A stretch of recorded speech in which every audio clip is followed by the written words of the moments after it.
Good early afternoon. Welcome to the Blue Plate Special. I'm Andy Andrews. We're here live from Wisdom Harbor Studios in Orange Beach, Alabama at the wharf. Yep, another hurricane last night. So we're okay. Everything's good. Somebody called this morning and said, hey, what's the scoop? How did you fare?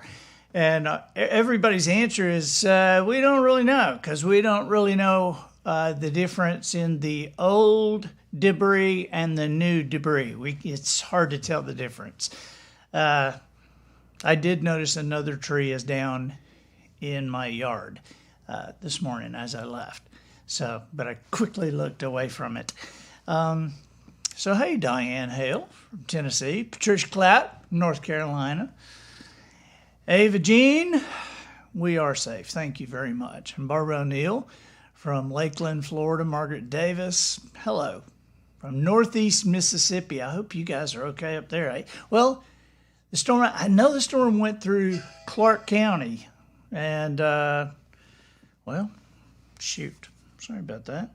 I know that the storm went through Clark County, and Tucker ATV had some damage.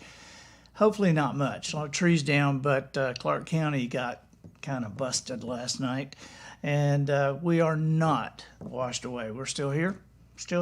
Hey, if you're joining us on Facebook and you're new to the program, please click that notification button and also turn on the notification on your phone. That way, when we go live on the Blue Plate Special or anything else we might do, you'll be notified. Hey, Bob Woodall, glad you're here with us.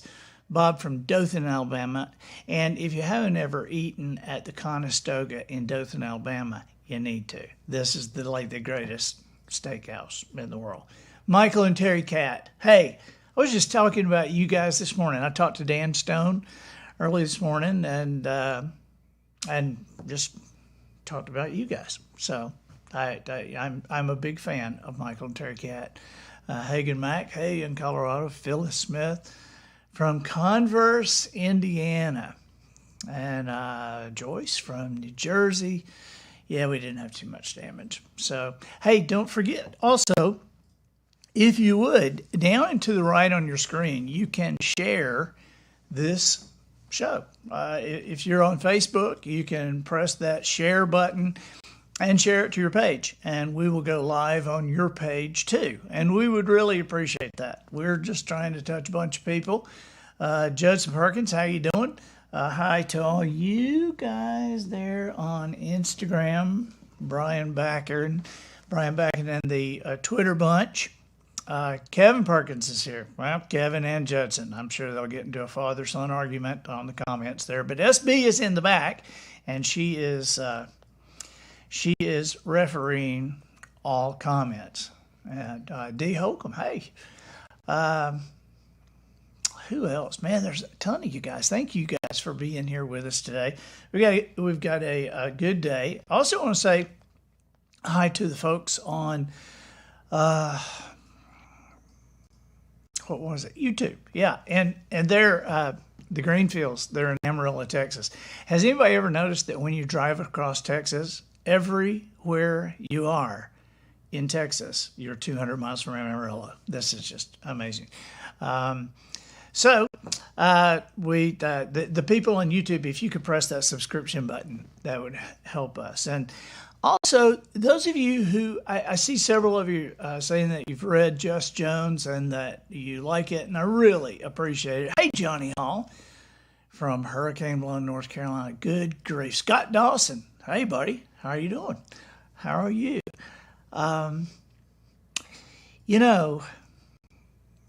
This whole thing, this whole thing about the hurricane stuff has everybody kind of messed up. And it's just like, it seems like one after another. Ted Trailer, hey buddy, how are you doing? Man, I'm glad you guys are here. I think a lot of people are on here because schools are out. Schools are out. People stayed home from work today because of the hurricane last night. But that can't be true of people in Indiana, right? And there's Ginger Green from Washington State.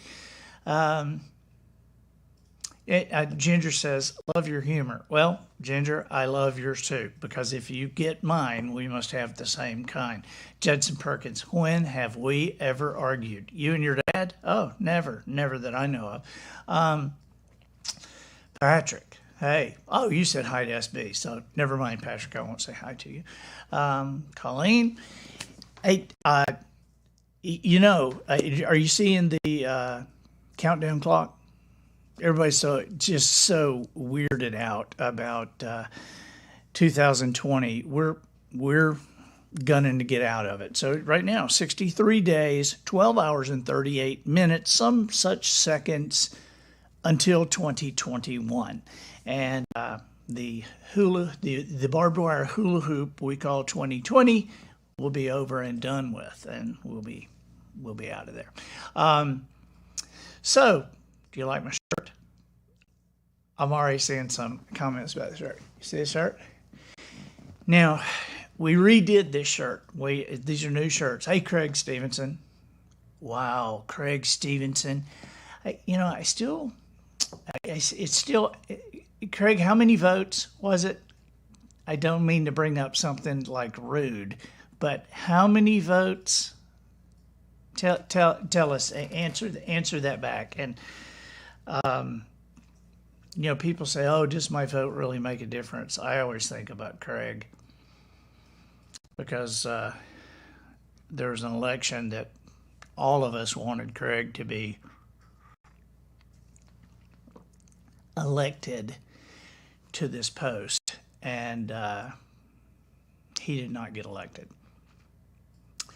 And when we found out how many votes he did not get elected by, we all just went out and all threw up. Okay, but maybe Craig will remind me. I'm sorry to even remind you about that. This was years ago, but still, it's a lesson for me.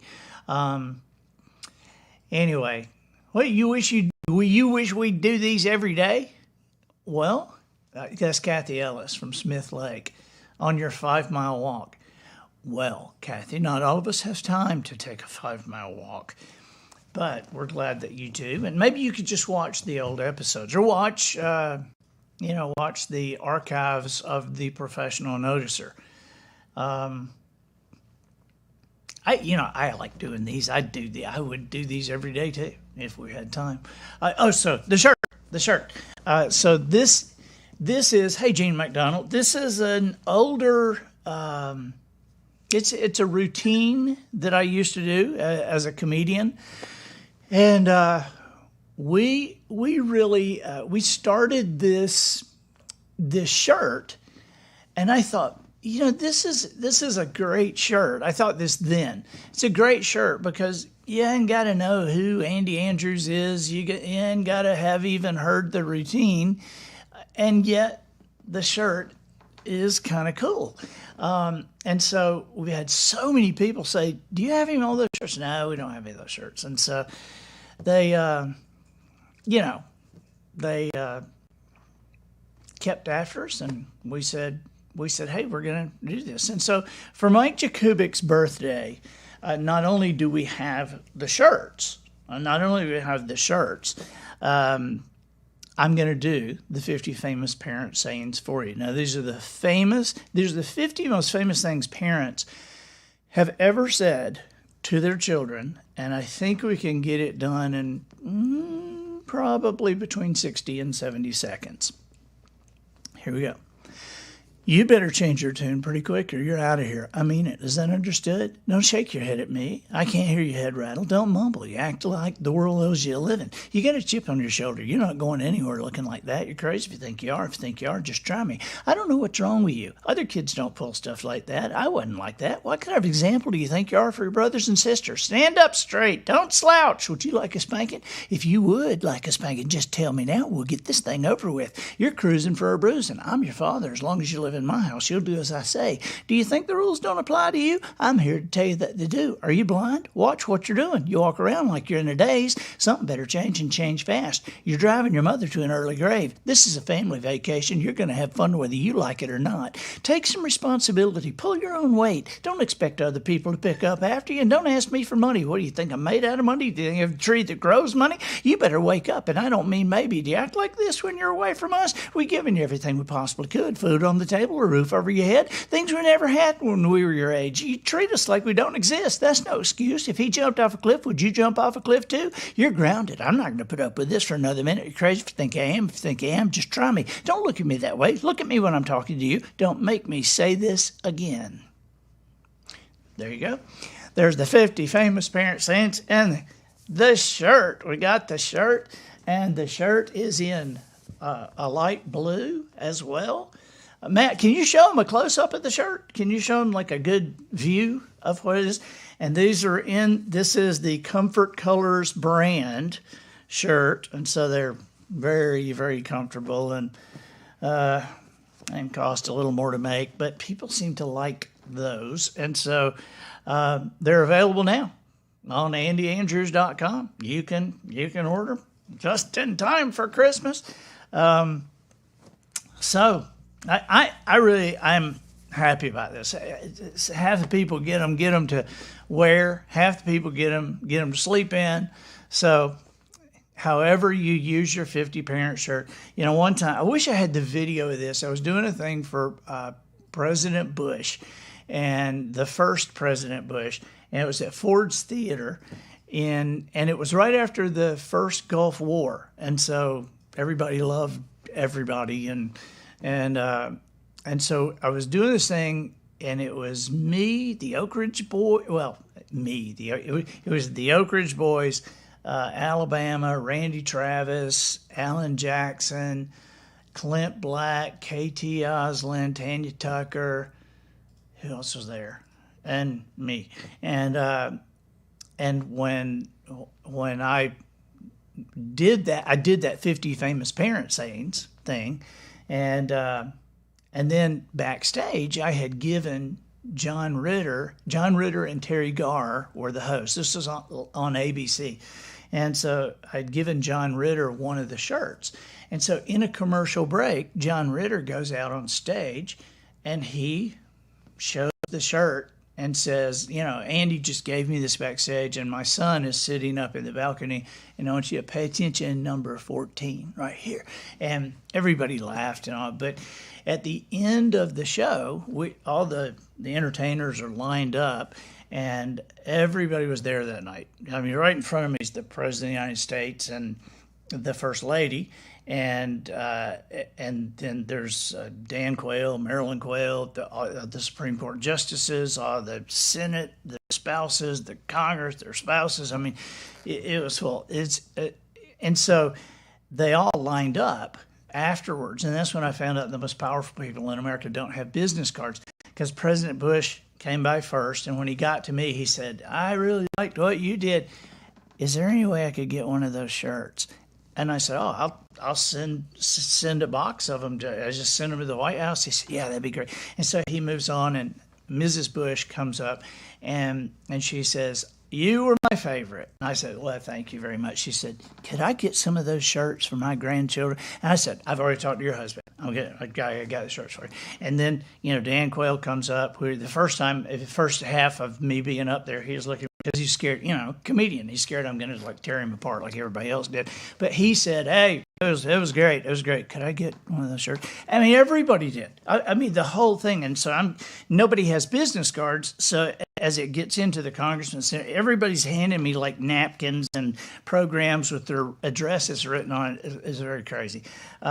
But that was also one of the biggest laughs I ever got in my life that night, because when I came out on stage, there's President Bush sitting front and center right there. And so, and the President of the United States in the room, everybody is aware, right? So I walk out, and at first I don't say anything. I kind of like this, and I said, I'm sorry. I just have to say that I'm a little nervous getting started here, because right, I mean, like right here, is conceivably the most powerful person on the planet. And the fact that you let your husband come to, Mrs. Bush, is great, I think. And so everybody just like went nuts. But, and that's not on YouTube. None of that is on YouTube. I wish I had John Ritter holding up the shirt. But you can hold up the shirt. Thank you for being with us. So, any questions? Mandy Williams says our kids, 9 to 14, are listening to. Good. So they're home from school, or are they homeschooled? I'm just curious. They could be home from school and today homeschooled. That's going on all over Baldwin County right here. Any questions? Got any questions? We got lots to talk about, but I always have time for questions. Anything? Well, let me tell you what's going on I'll tell you what, I'm sorry. It's the Weather Channel. The Weather Channel. Should I answer it? You should definitely answer it.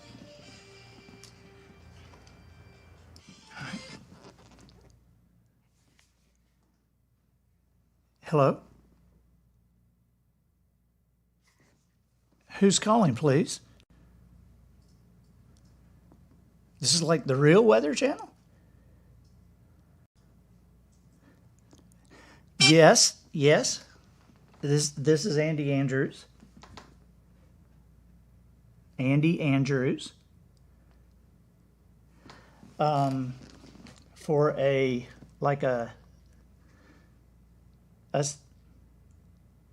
I'm sorry, I'm having a hard time hearing you.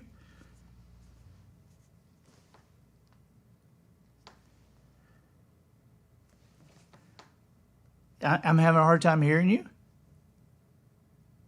Yes, okay, I have you now. So this is the Weather Channel?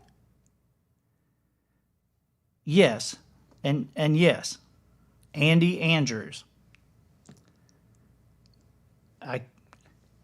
I can take a survey.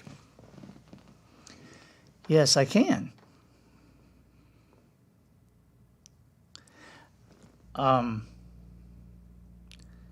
Andy Andrews.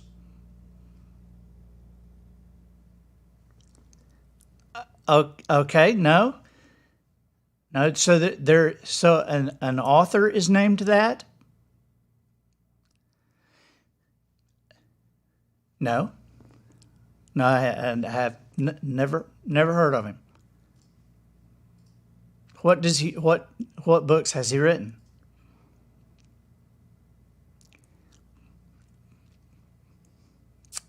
The Traveler's Guide.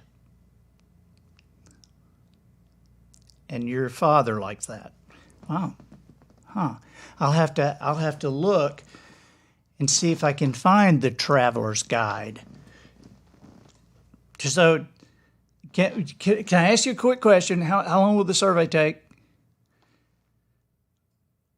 Okay, all right, go ahead.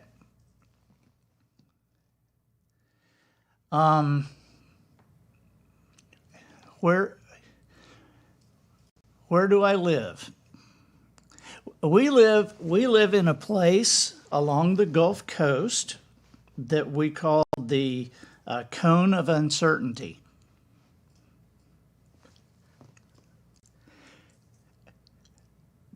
That wasn't what you meant. Our state. Our governor calls it the state of emergency. That's where we live, in the state of emergency.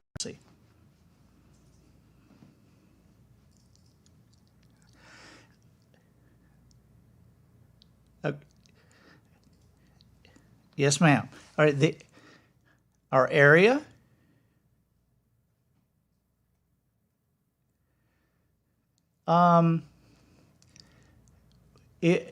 We live in a federal disaster area. Yes, ma'am. And what is your name? Could I ask your name?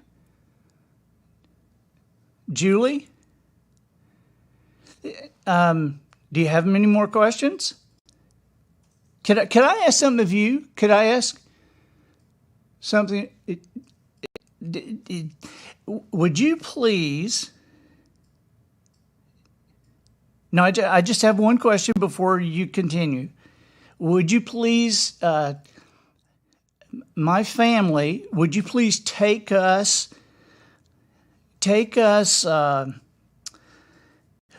would you please cancel our membership in the Hurricane of the Month Club?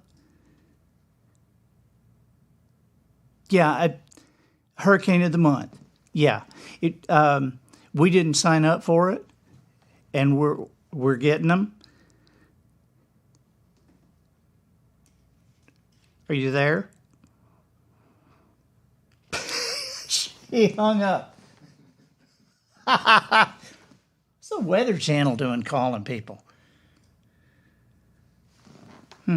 Anyway, I'm sorry. So, any questions? I wanted to tell you what is going, speaking of the Weather Channel, to tell you what's going on with Austin. Austin is out in Idaho. And I was talking to Dan earlier this morning. Dan lives in Duluth, Minnesota. And, Dan used to live here. And I have teased him forever about, seriously, you moved from the beach to Duluth.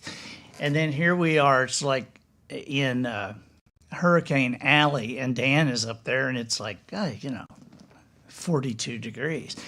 But Austin has always said, I could never live in Duluth. Have you seen the temperatures? Because when Dan moved to Duluth, Dan, Lindsay, the kids, we keep Duluth on AccuWeather. So we're it's 22 degrees. And it's 14. And we just think it's so funny. And we'll text him and go, hey, buddy, it's the dead of winter here. It's 65. And so Austin especially doesn't like cold weather. And so he's out in Idaho, and he's out there for another month. And he, I may have told you this, but he texted me the other day, showed me the dashboard on his truck, and he was heading in, and it was -9.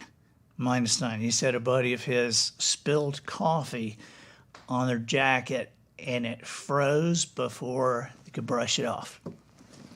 Is that crazy? Robin Baker, you love Just Jones, and you're ready for a new book. Robin, please. Do you know what it takes to write a book? Do you know how hard it is sometimes to write a book? I was talking to somebody about writing yesterday. I'll tell you who it was. Do you know Sean Dietrich? We were like, I was commenting back and forth, but Sean Dietrich, Sean of the South, and at some point we're going to get him on the Blue Plate Special, get him on a podcast. But somebody had written Sean and said that she had written something, and that it was, some people told her it was horrible, and she didn't really know what to think, and whether or not it was horrible, really, or should she keep writing. And Sean had such a great answer. The answer was just, it was just perfect, and it was about how, you don't have to be able to spell to be a writer, that, nobody really knows what they're doing. People ask all the time, Robin, they say, I don't know how to write a book. Well, neither did I until I wrote a book. Neither did John Grisham until he wrote a book.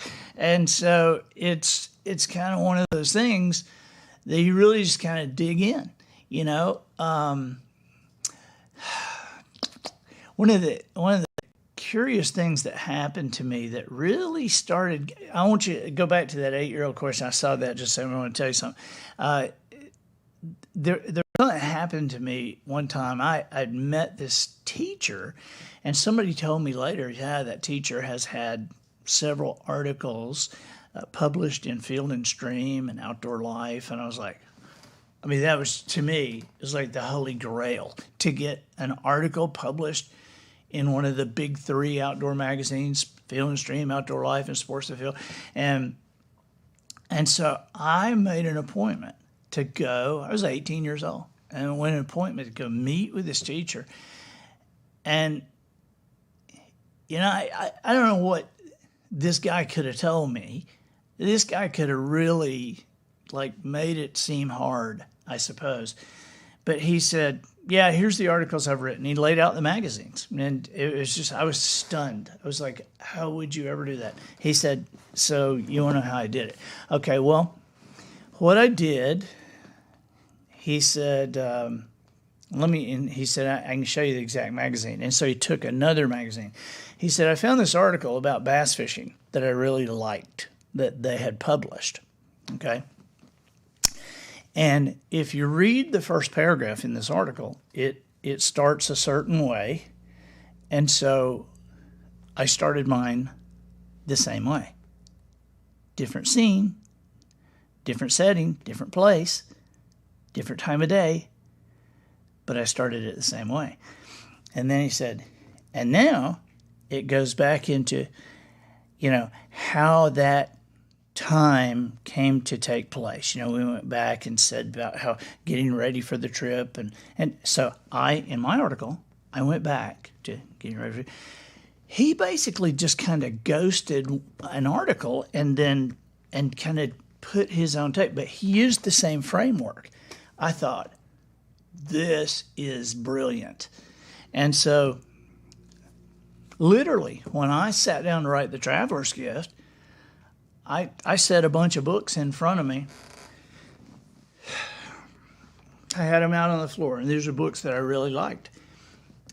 And I had a little notepad, and I thought, why do I like these books? What is it I like about these books? And I came up with several things. But one of the things that it was curious to me that I put down, I like the way they start. I like the way they begin. And so I began to pick them up and go, how specifically? And I realized that all those books began with some kind of action that you didn't really know what was going on. You didn't know what was happening, but it was compelling enough to continue to read. But it didn't start off, with Jason Emery was walking down the street, and Jason was a young man who, it started off something like, and so that's how I started off Traveler's Gift. I always remember that teacher that showed me those magazines. That's how I started off Traveler's Gift. A guy's in his front yard, and he's like the taxi's rolling away, and he's just kneeling in his front yard, scared to death. And you don't know what's going on. But throughout what we laughingly refer to as my career, throughout that time, I tend to have two different kinds of beginnings. Maybe three different kinds if you include the nonfiction books.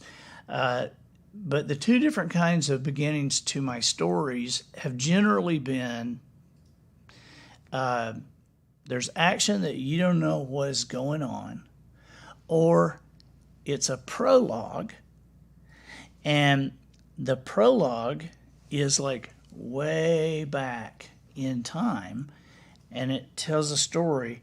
And then we go to chapter 1, and now we're in kind of present day. But somewhere along the way, that prologue is gonna come into play here. The first time I did that was in The Lost Choice, and which to this day is Polly's favorite book that I've written.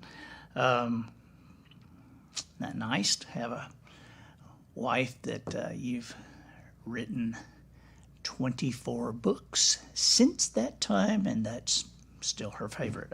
I'm just teasing.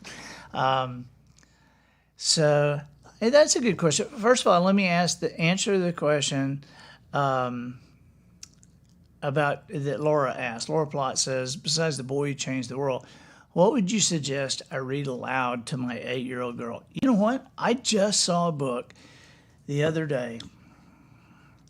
I wish I could remember who it was from. I didn't just see it. I bought it. But it's called, and it's a children's book, but it was called Jubilee. And the Jubilee, of course, if you've read The Noticer Returns, if you read The Noticer Returns, there is a Jubilee in that book. Hang on.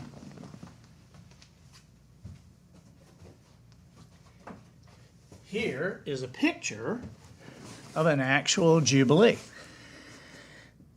And so there's the whole thing of the Jubilee in The Notice of Returns, and Jones dealing with the people who were experiencing that Jubilee. It's the only place in the world this happens. I think one other place a couple of times this happened in the Bay of Tokyo.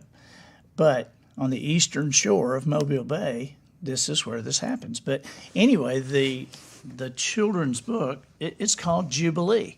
And it's about a little girl who is at her grandparents' house and experiences Jubilee. I thought it was fantastic. I mean, the art in it is fantastic. And so, anyway, so there's my quick recommendation. Wish I could remember who wrote it. I'll bring it in. I've got it at home. Amy Paget says, would love to see the Jones series made into movies. Yeah, me too. Let's see. Who would I cast?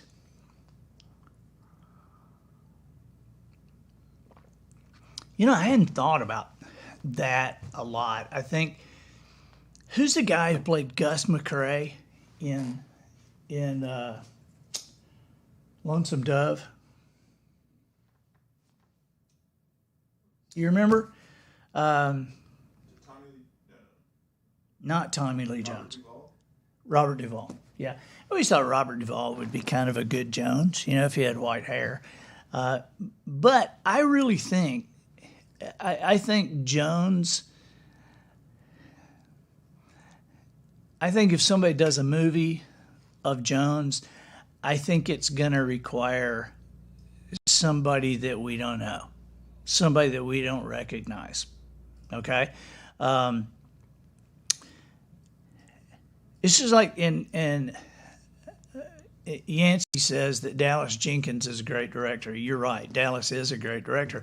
And he's doing The Chosen. They're filming season 2 of The Chosen right now. But when you look at what he did there, I mean, you don't want to see some actor you know playing Jesus, right? I mean, you don't want to see that. I mean, when...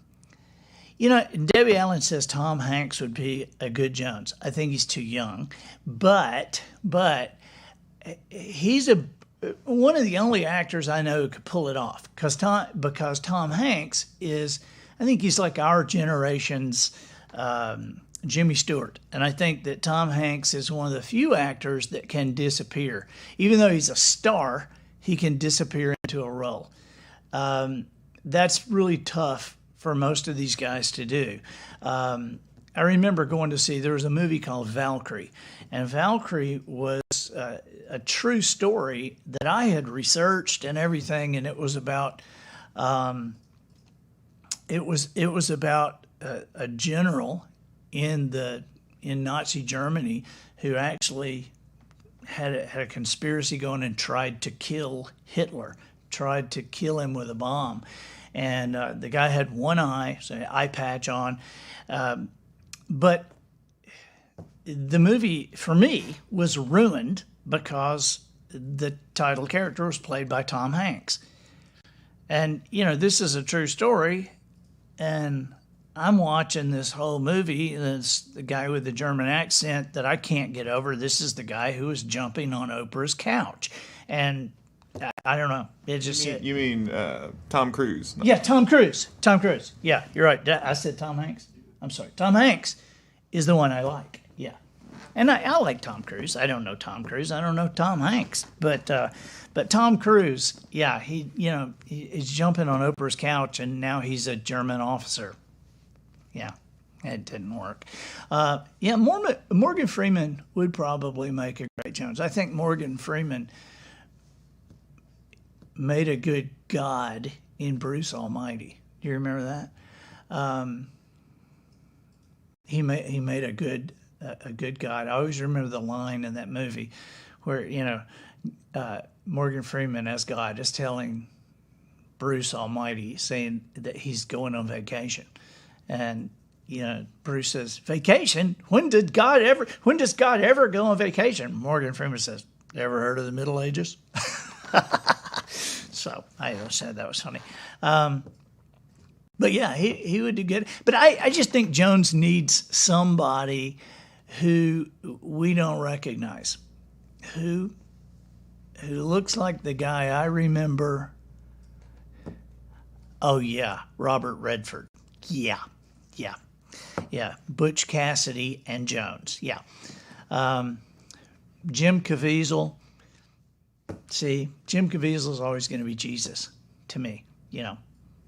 Even though there is a book series called The Gray Man, and every time Austin and I read a Gray Man book, I always thought of Jim Caviezel, and I asked Austin, I said, because he was a little boy when the Passion of the Christ came out, and I asked Austin, I said, "Do you know who Jim Caviezel is?" And he said, "I don't." And I said, "I think Jim Caviezel would be an awesome, Gentry in The Gray Man." And I showed him the picture, and he goes, "Yeah, that's him. That's him." Edie says Jeff Bridges. Nah, Jeff Bridges was. Jeff Bridges. I love Jeff Bridges, but I want to tell you something. This guy, he was the best in True Grit. He's as good as I've ever seen anybody in True Grit. And I was so aggravated they were even making that movie. Tell you how wrong you can be about something. And it just, curiously, it's the first time I have ever been wrong about anything.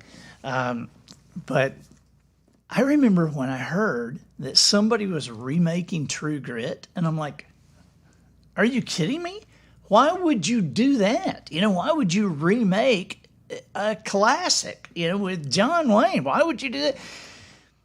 Well, Jerry Anderson and I happened to be in California doing something, and there was a theater. We had the evening off, and there was a movie theater right next to the hotel, and they had like 14 screens. There will be something here. It wasn't anything we wanted to watch. In fact, we didn't want to watch True Grit, but that was the only thing that was kinda okay. And so we went in True Grit. It was kind of with bad attitudes, about how stupid this was going to be.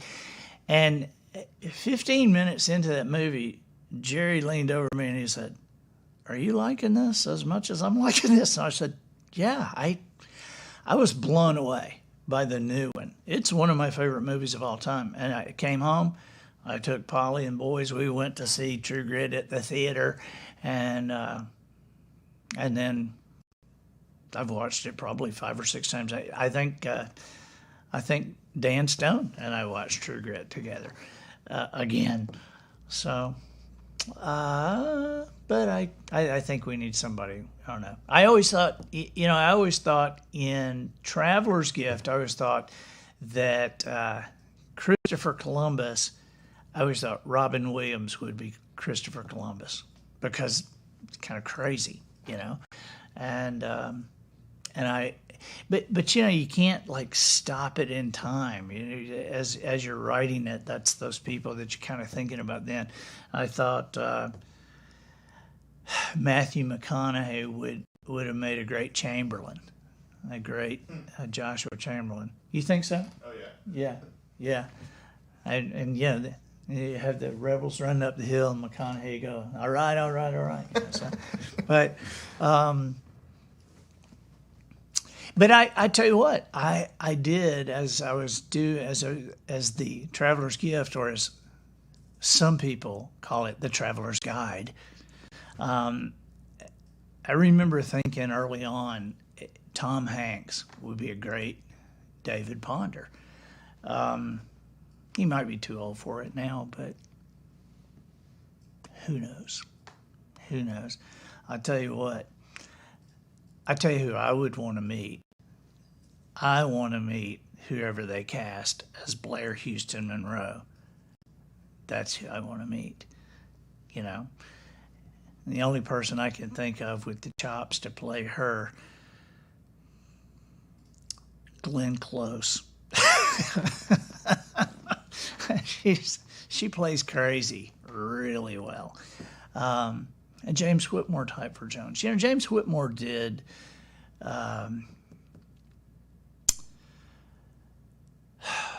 Will Rogers. He did a stage show forever with Will Rogers.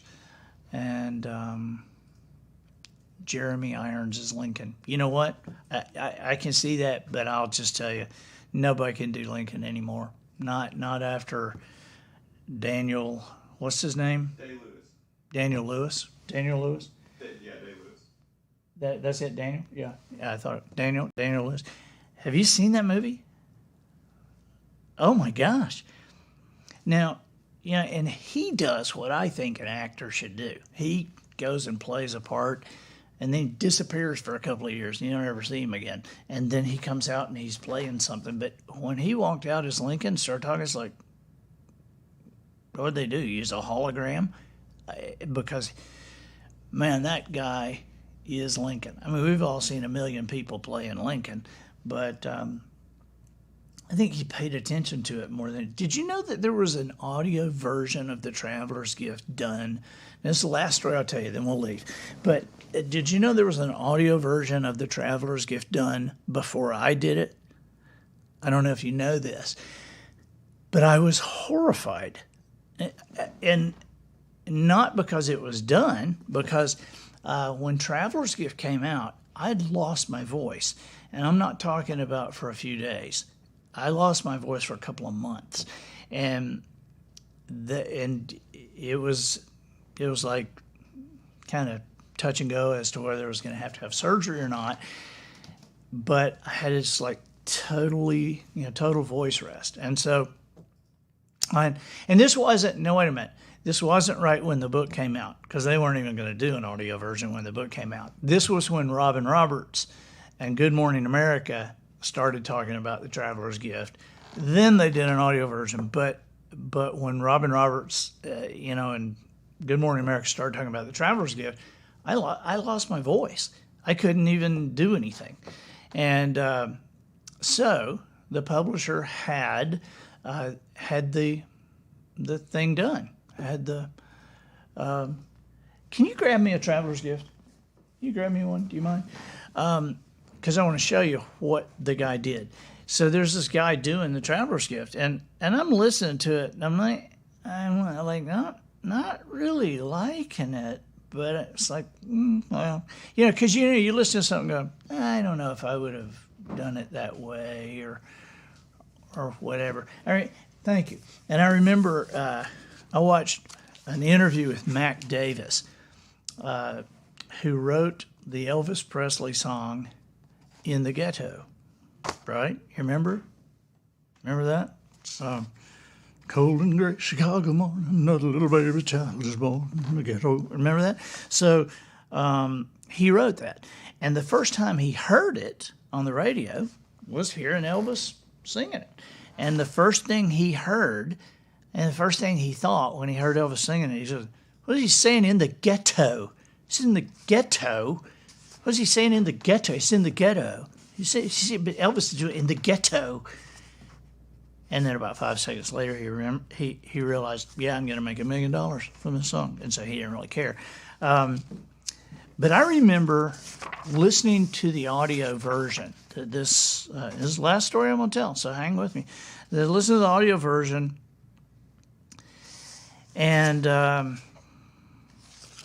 And hearing the guy, and I was thinking, I wouldn't have made those choices. It was like ghetto. It didn't really freak me out, but then he got to Lincoln. All right. I know I was telling you about Austin, but I was just telling you about the cold weather. I think is all, right? Okay, so. Then he gets to Lincoln. Here we go. And so here is how he read this part of the book. David's only surprise after Lincoln's sudden appearance was the president's voice. It was not a rich baritone, as he had heard it portrayed in numerous movies, but a higher-pitched tenor. Lincoln placed the glass on the desk and said, "Riding horseback always makes me thirsty, though I'm usually too embarrassed to drink in front of the horse." And I'm listening to this, I'm going, is he listening to what he's reading? Didn't he just read it wasn't a deep baritone, but a high-pitched tenor? Riding a horse always makes me... Oh, my God. So, anyway, I got to do it again. You think about it, that is like in history. That's in history books. That he had a high-pitched tenor voice. But when you think about that, of course it would be, because, you're talking to several thousand people without a microphone. How could they hear you? And it had to be something higher pitched that like cut through the atmosphere. So anyway, and that, of course, was a scene from The Traveler's Guide. Lou Ann Wright says, didn't the editor hear that? You would think, but it wasn't Gabe doing that. I've worked with Gabe almost ever since, but Gabe Wicks would have caught it. Okay, but I hear audiobooks a lot of times that I think, was anybody listening to you when you did this? And I'll tell you my biggest aggravation is because Audible is in New York City, and so they're doing a great majority of them in New York or Chicago, and there is a kind of fish that we catch down here. They're called brim. Okay, we catch brim. Bluegills, or they're like the technical name, or shellcracker, but they're brim. We call them brim. Now, sometimes brim is. I know. Who said that? Who said that? Who said Will Patton is that reader? You. Yeah. Matt just sent me a message. I think Will Patton is a great actor, all right? He's a great character actor, and I think he is an awesome reader. But he does all the Robichaux books, all the James Lee Burke books. I love James Lee Burke. And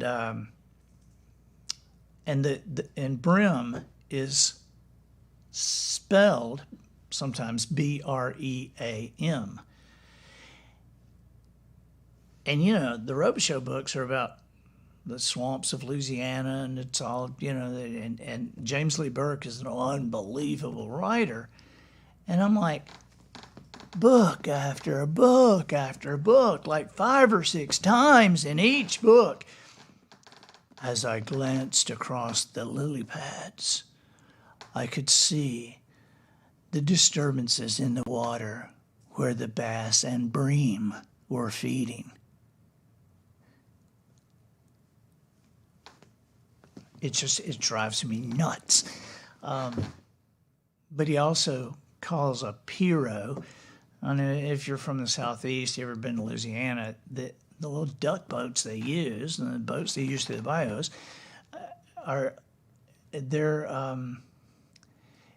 it's a P-I-R-O-G-U-E,